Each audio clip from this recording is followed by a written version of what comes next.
Hi guys, alam niyo ba na mayroong bagong version ngayon si ating Q1 CCTV camera? Ito nga pala yung mga madalas kong ino-offer kapag meron kayong mga business, karinderya, may mga shop kayo. Dahil ito po yung mga madalas yung nakikita sa mga SM, mga ganyan, mga supermarket, sa may mga building, mga office, ito po yung mga madalas yung nakikita. Ngayon guys, yung old version ng ating CCTV camera na Q1, wala po siyang built-in LED lights at hindi po ito pwede ma-rotate gamit ang ating cellphone ng pagtaas at saka pagtingala po niya or pagyuko.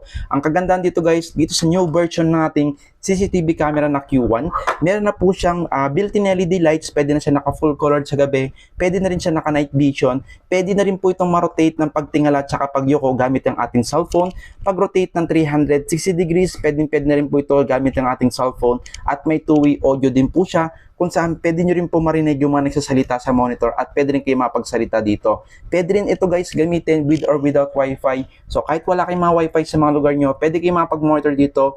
50 meters po ang layo. At kapag connected naman po siya sa 2G network na internet, pwede kayo mapag-monitor dito kahit nasa work kayo, nasa travel kayo, or even kahit nasa ibang bansa. Kaya sa mga gusto makapag-check out ngayon ng ating bagong version ng ating Q1, ayan, ilalagay ko na lang po yung link dito sa ating video. Yun lamang po at maraming salamat guys. God bless!